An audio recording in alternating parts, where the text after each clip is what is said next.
Well, we find ourselves here today in Fort Christiana. This fort was built 301 years ago by Governor Spotswood of the British.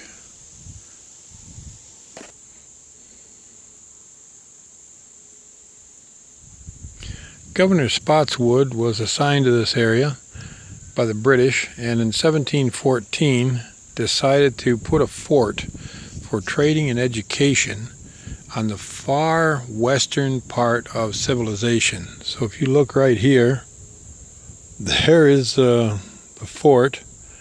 There's the Atlantic Ocean. It can't be more than 1,000 miles away. This says the Sea of Virginia, but it's actually the Atlantic coast. And this fort was built, like I said, right on the edge of the frontier, so only 100 miles in. And you're standing in the site of Fort Christiana, a colonial fort laid out in 1714 by Virginia's governor, Alexander Spotswood. The fort was built on a tract of land set aside in 1714 for the trading post, as well as a site of rangers to patrol the area to keep the peace, and as a home for the Epona Indians. Spotswood named the fort Christ Anna for his religion and its queen.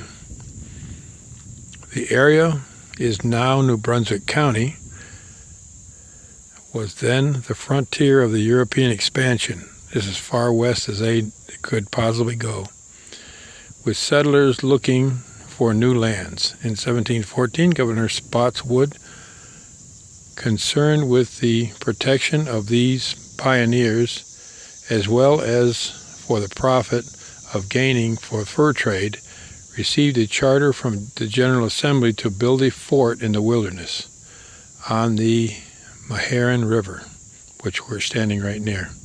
He established the Virginia Indian Company to do so, and in addition, Spotswood gathered the remnants of the Epona tribes in a place of safety, as they had been driven from their homelands by settlers and badly harassed by Iroquoian tribes. Now, here's what the fort looked like. The fort was a pentagonal in shape, with each side 100 yards long, made of split trees wedged in the earth. At every corner was a bastion house, and you can see the bastion house down here. That's the one we're going to show you here to the left. And in it was a 1,400-pound cannon. Inside were a number of buildings housed the 12 rangers, an Indian school, and for trade items, animals, and storage, as well as on the property to provide water. There was a well. Now, to give you an idea of the fort, we're standing right here. So to the left, I'm going to show you this bastion house here, and to the right, I'll show you that bastion house there. And this is 100 yards between each one of these, and it goes into the woods right directly in front of you. So as we go to the left, you can see right down in the woods here, hope you can see it, you can see right there is the bastion house, the first one, right down in there to the left. And that would be number 3 bastion house. And we're going to show you the woods. There's the plaque again. And right up here on the hill is bastion house number 2. So that's going to be right there. That's the foundation that they found when doing the excavation of this site. Now, the story of Native Americans after Jamestown's founding in 1607 is a tragic one. At the time of the Epona Indians of Virginia, probably numbered 6,300 people. By 1714, when Fort Christiana was established, they were in difficult circumstances.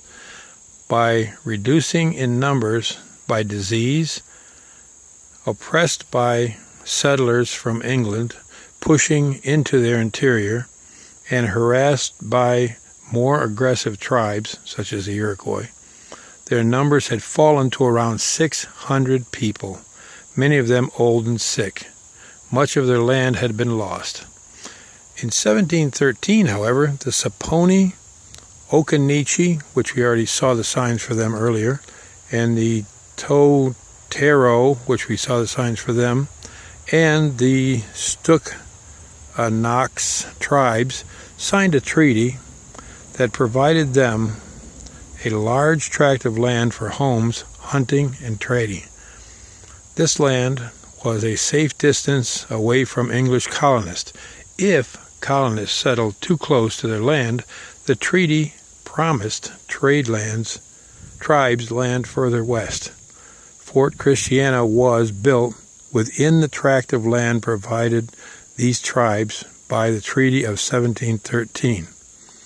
With ongoing support from Governor Spotswood, the Saponi benefited from this protected location. They pursued traditional trading activities with other tribes and with the English. Gathered here, the four tribes all became known as Saponi. As many as 15 other tribes came to trade and to make treaties at Fort Christiana.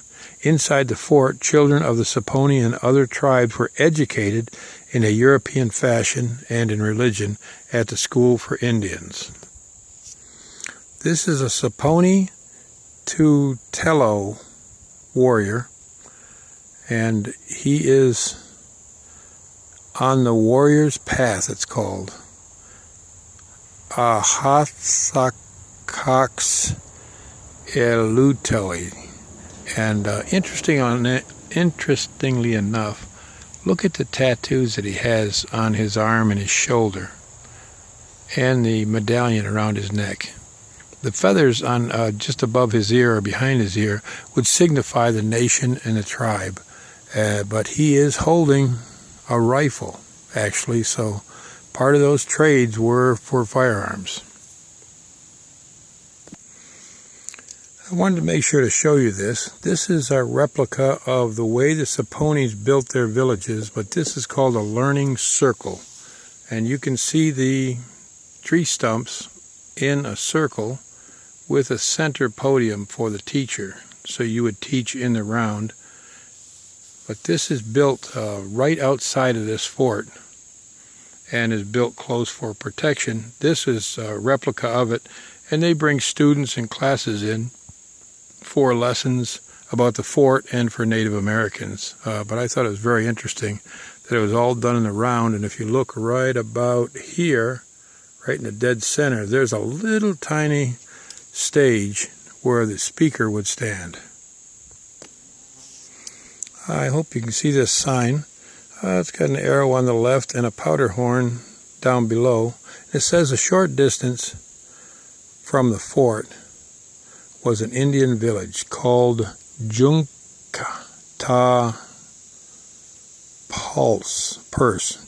Purse, meaning horse's head, probably from the bend in the river. There, the Saponi built their houses in a circle, just like I showed you, joined together with only 3 entrances, making a sort of palisade. Indian men from the village hunted for food and pelts to trade, helped the rangers, which were in this fort of course, scout the countryside, and worked at the fort. Women cared for the children and planted corn and other crops. The Saponi made crafts such as pots, woven sleeping mats, and carved wooden plates, both for trade and for their own use. They entertained guests with an archery contest and with dancing. When the fort was disbanded in 1772, many Indians stayed in the vicinity for a number of years. Some Saponi from the tribe traveled to other states, some even to Canada. There are still Saponi and Meherrin communities near the Virginia and North Carolina borders. North Carolina recognizes 3 Saponi tribes: the Halawa Saponi Indian tribe, the Occaneechi, which we saw that reference earlier, band of the Saponi, and the Saponi Nation. Remember that this land was where the Saponi Indians hunted, traded, and farmed and lived and prayed. And if you get a chance, this is a must-see site. It is right on the southern tip of, or southern edge of Virginia, right about centrally located, right on the North Carolina border. And it's called Fort Christiana. Film at 11.